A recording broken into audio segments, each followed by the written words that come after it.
بد دعا دینے والے، تیرے دونوں ہاتھ ٹوٹ جائے اور تو بھی برباد ہو جا۔ اور قیامت کی صبح تک دنیا کے ہر مسلمان اس سورت کو پڑھے گا اور پڑھنے کے بعد اس سورت کو پڑھ کر کے ابو لہب پر بد دعا بھیجتا رہے گا۔ یہ آیت ہمیں یہ بتاتی ہے کہ جہاں ہم جواب نہ دے سکیں وہاں دفاع اللہ کرتا ہے۔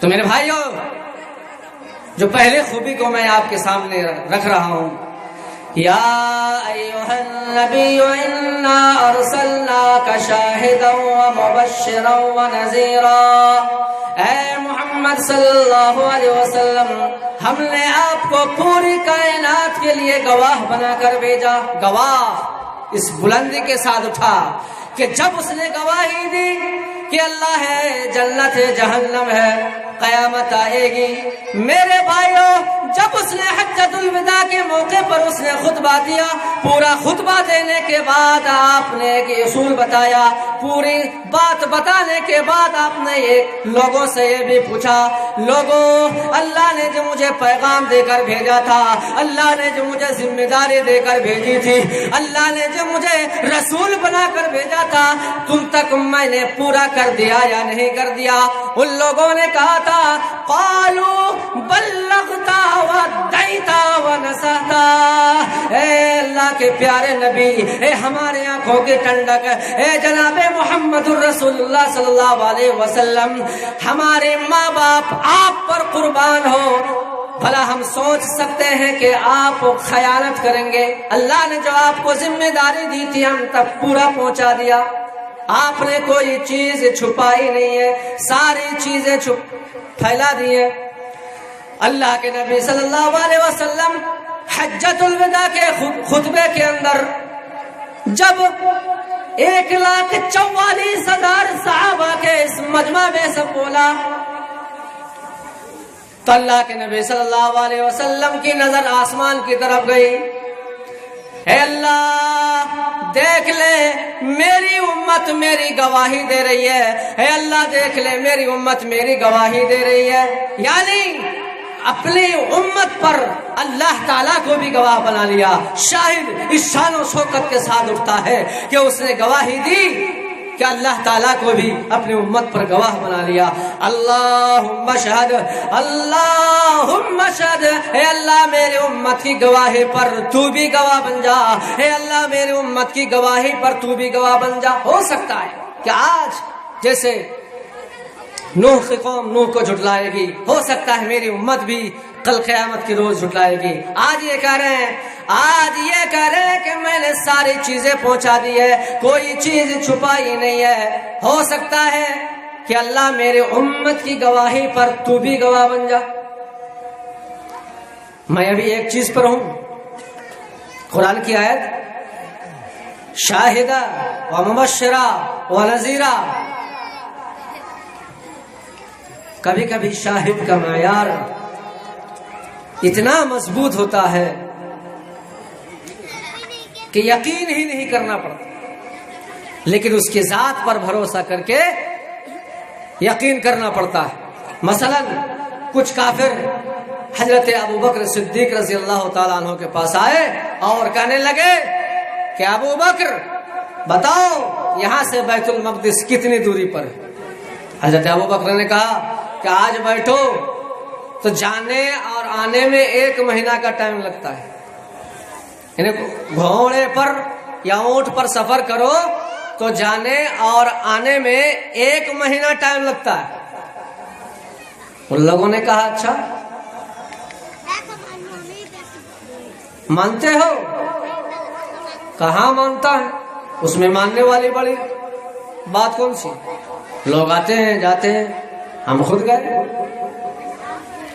چھاپ خود گئے۔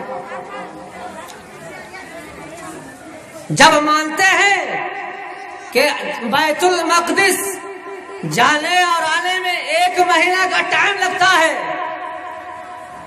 جب آپ یہ تسلیم کر رہے ہیں تو اگر یہ بات کوئی کہے کہ کل میں یہاں تھا اور رات بیت المقدس کا سفر کر کے پھر واپس بھی آ گیا تو پھر آپ اس کو کیا مانیں گے؟ حضرت ابو بکر صدیق نے جھٹ سے کہا کہ یہ جھوٹا ہے، وہ جھوٹا ہے۔ تو وہ لوگ مسکرائے، کافر مسکرائے اور کہنے لگے یقیناً وہ جھوٹا ہے۔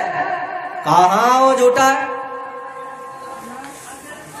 جب یہ تسلیم کر رہے کہ ایک ہی رات میں بیت المقدس میں جانا اور آنا یہ ممکن نہیں ہے، لیکن تمہارا نبی، تمہارا محمد صلی اللہ علیہ وسلم کا یہ قول ہے، وہ کہتا ہے کہ میں رات کے وقت گیا بیت المقدس، خانہ کعبہ سے نکلا اور بیت المقدس کا رات ہی رات سفر کر کے واپس بھی آ گیا، تو پھر آپ اس کو کیا مانیں گے؟ تو حضرت ابو بکر صدیق نے کہا، مسکرا کر کہا کہ اے کافرو سنو، اگر یہ بات کوئی کہے کہ میں رات ہی رات بیت المقدس کا سفر کیا اور واپس بھی آ گیا، وہ سب سے بڑا جھوٹا ہے، لیکن اگر یہ بات جناب محمد رسول اللہ نے کہی ہے تو کعبے کی رب کی قسم کھا کے کہتا ہوں کہ محمد نے سچ کہا ہے۔ صبح گئے اور کہا کہ اللہ کے نبی آپ نے ایسا ایسا کہا، کافروں کو یقین ہی نہیں ہوتا ہے۔ تو اللہ کے نبی نے کہا ہاں۔ حضرت ابو بکر صدیق نے کہا کہ اللہ کے نبی، میں بیت المقدس کا ایک ایک دروازہ، ایک ایک کھمبا، ایک ایک اینٹ دیکھ کر کے آیا ہوں، ذرا مجھے حلیہ بتائیے کہ وہ کیسا ہے تاکہ میں ان کو بتا دوں۔ تو اللہ کے نبی نے کہا کہ ابو بکر، خانہ کعبہ کو میرے سامنے لایا گیا، خانہ کعبہ کو اللہ تعالیٰ نے میرے آنکھوں کے سامنے کر دیا، میں کہتا گیا کہ ابو بکر یہ کھمبا اس جگہ، اس دیوار کا رنگ اس جگہ، اس اینٹ کا رنگ ایسا۔ حضرت ابو بکر صدیق نے کہا کہ کعبے کی رب کی قسم آپ نے بالکل سچ کہا۔ اللہ کے نبی نے کہا، اسی دن کھڑے ہو کر کہا تھا، ابو بکر آج کے بعد تم ابو بکر نہیں بلکہ انت صدیق، آج کے بعد تم صدیق ہو، اس دنیا میں تم سے بڑا سچ بولنے والا کوئی نہیں، تم نے بغیر تحقیق کے میری بات کی تصدیق کی ہے، اس لیے تم سے بڑا سچ بولنے والا کوئی نہیں۔ یہ گواہی کا معیار ہوتا ہے۔ یا ایھا النبی انا ارسلناک شاہدا ومبشرا ونذیرا،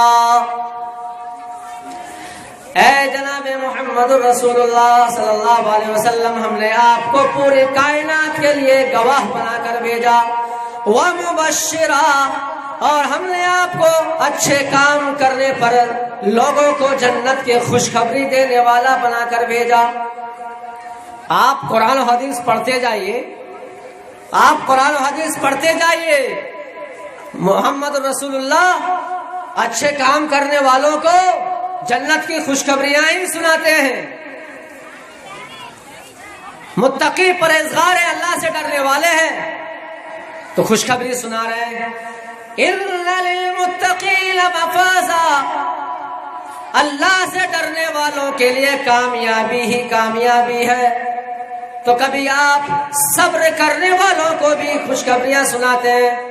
وَلَنَبْلُوَنَّكُمْ بِشَيْءٍ مِّنَ الْخَوْفِ وَالْجُوعِ وَنَقْصٍ مِّنَ الْأَمْوَالِ وَالْأَنفُسِ وَالثَّمَرَاتِ وَبَشِّرِ الصَّابِرِينَ،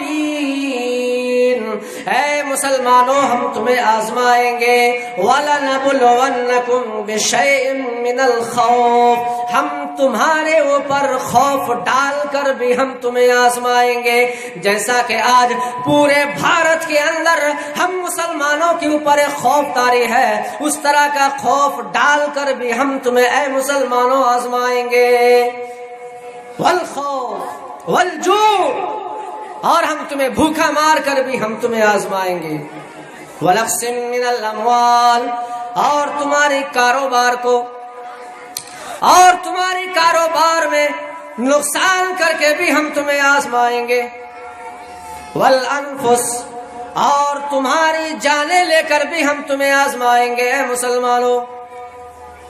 والثمرات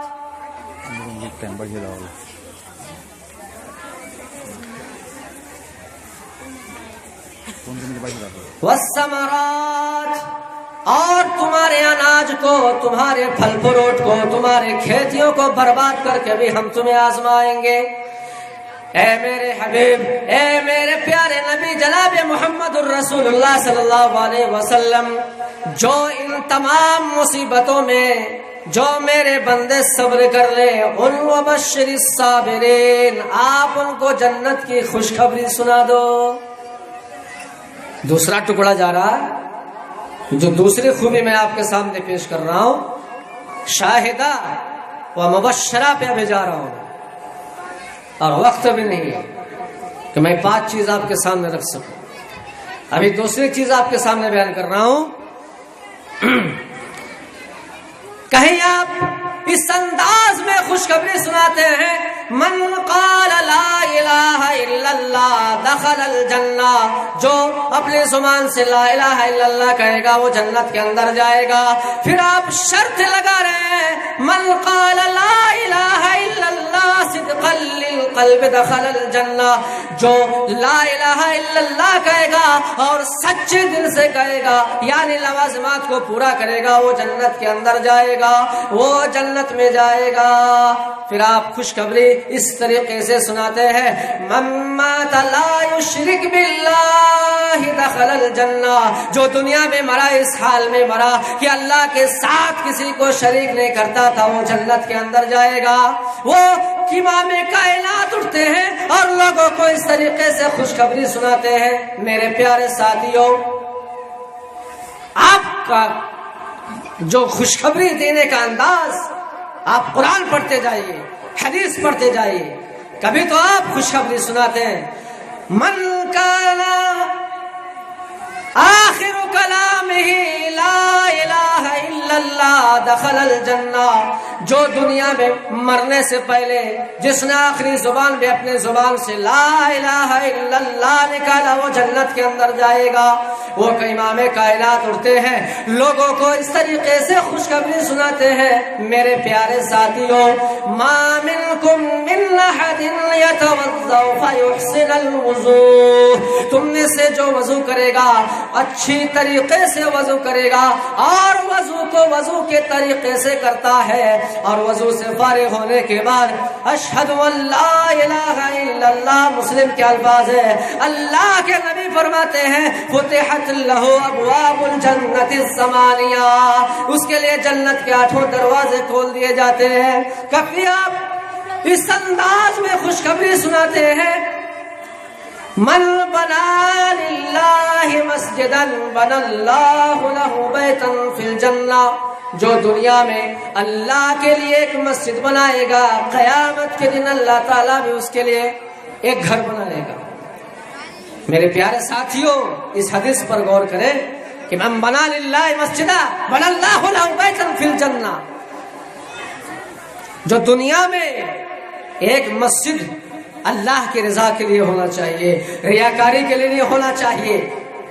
ایسا نہ ہو کہ آپ تو مسجد بنا رہے ہیں تاکہ لوگ کہیں کہاں مسجد بنانے والا بڑا پیسہ، آپ دل میں سوچنے لگے کہ ہم کو مالدار کہیں۔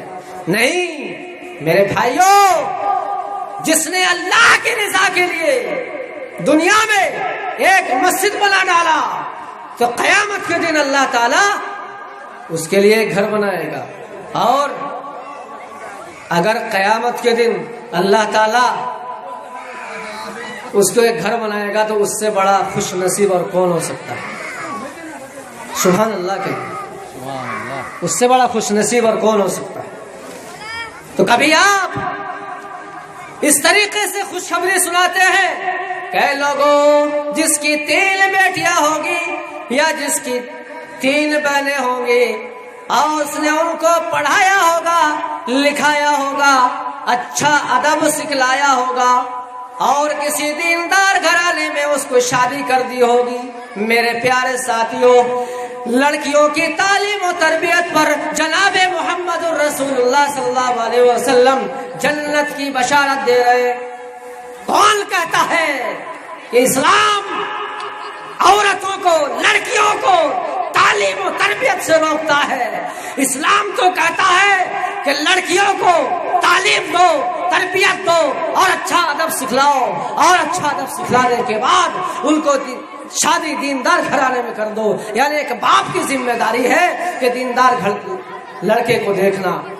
تو میرے بھائیوں، جو ایسا کرے گا، یعنی جو باپ ایسا کرے گا، تو اللہ کے نبی نے فرمایا، اب بشارت دے رہے ہیں، خوشخبری سنا رہے ہیں۔ کیا دے رہے ہیں؟ جس باپ نے بھی ایسا کیا وہ جنت میں میرے ساتھ ایسا ہوگا جیسے یہ دونوں انگلیاں آپس میں ملی ہوئی، وہ میرا پڑوسی بن کر رہے گا۔ اور جو اللہ کے نبی کا پڑوسی بن جائے اس سے بڑا خوش نصیب اور کون ہو سکتا ہے؟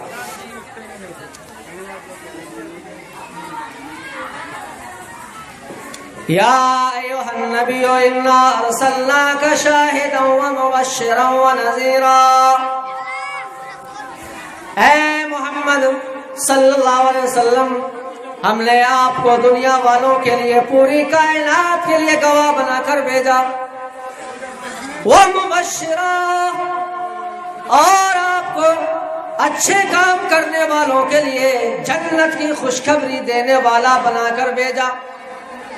کبھی ایک نظر آپ کی ایسے بھی پڑتی ہے کہ ایک بچی کی انتقال کو دیکھا، ایک بچی کی انتقال کو دیکھا کہ اس کے ماں باپ کی آنکھوں میں آنسو ہیں، لیکن چیختے نہیں، دہاڑتے نہیں، چلاتے نہیں۔ جب وہ دفن کر کے آیا تو مبشر نے، امام کائنات نے، جناب محمد الرسول اللہ نے جو خوشخبری سنائی، میرے بھائیوں، بخاری کے الفاظ ہیں جو اللہ کے نبی نے فرمایا کہ لوگوں سنو، جن کے چھوٹے چھوٹے بچے صغر سنی میں جو انتقال کر جاتے ہیں، جو مر جاتے ہیں، دنیا چھوڑ کر چلے جاتے ہیں، تو اللہ کے نبی نے فرمایا ان کی روح بلا روک ٹوک جنت میں ٹہلتی رہتی ہے، گھومتی رہتی ہے۔ بخاری کے الفاظ ہے وہ ادھر سے ادھر گھومتی اور ٹہلتی رہتی ہے یہاں تک کہ قیامت کا دن ہو جائے گا۔ کچھ قیامت کا دن ہوگا، حساب و کتاب کا دن ہوگا۔ کچھ ماں باپ ایسے ہوں گے جن کے گناہوں کا پلہ بھاری ہوگا، ان کو جہنم میں جانے کا، ان کو جہنم میں ڈھکیلنے کا اس کو حکم دیا جائے گا۔ فرشتے ان کو جہنم کی طرف لے جا رہے ہوں گے۔ اچانک اللہ کہے گا، اے فرشتوں ذرا رک جاؤ۔ وہ رک جائیں گے۔ اللہ کہے گا ان کو بعد میں جہنم میں ڈالنا، پہلے ان کے بچے کو، چھوٹے چھوٹے بچے کو جو دنیا میں ہم نے چھینا تھا، پہلے ان سے ملاقات کرا دو۔ یہ اچھا نہیں ہوگا کہ ان کے ماں باپ کو جہنم میں ڈال دیا جائے اور ان کو نہ ملوایا جائے، یہ اچھا نہیں ہوگا۔ فرشتے ان بچوں کو لے کر کے آئیں گے جن کی عمر 1 مہینہ ہوگی، جس کی کسی کی عمر 2 مہینے ہوگی، کسی کی عمر 3 مہینے ہوگی، کسی کی عمر 1 سال ہوگی، کسی کی عمر 2 سال ہوگی، کسی کی عمر 3 سال ہوگی، کسی کی عمر 4 سال ہوگی۔ وہ فرشتے لے کر کے آئیں گے اور کہا جائے گا کہ یہ تمہارے وہ ماں باپ ہیں۔ وہ بچے اپنے ماں باپ سے گلے لگا لیں گے، اپنے ماں باپ سے چپک جائیں گے۔ بخاری کے الفاظ ہیں لم یفارق، وہ بالکل نہیں چھوڑیں گے، ان کے دامن کو پکڑ لیں گے اور بالکل الگ نہیں ہوں گے۔ اللہ کہے گا اے فرشتوں، اب ان کے ماں باپ کو، ان بچوں کو الگ کر کے ان کے ماں باپ کو جہنم کے اندر ڈال دو۔ وہ چھوٹے چھوٹے بچے چیخ پڑیں گے، ہے اللہ یہ تیرا کیسا انصاف ہے، اے اللہ تیرا کیسا انصاف ہے، تو دنیا میں بھی ہم کو ہمارے ماں باپ سے چھینا اور آخرت میں بھی تو ہم کو ہمارے ماں باپ سے محروم کر رہا ہے اللہ، جب تو دنیا میں چھین لیا، جب تو آخرت میں چھیننا تھا تو دنیا میں ہم کو ہمارے ماں باپ سے الگ کیوں کر دیا؟ اے اللہ جب تو نے دنیا میں ہم کو ہمارے ماں باپ کو الگ کر دیا،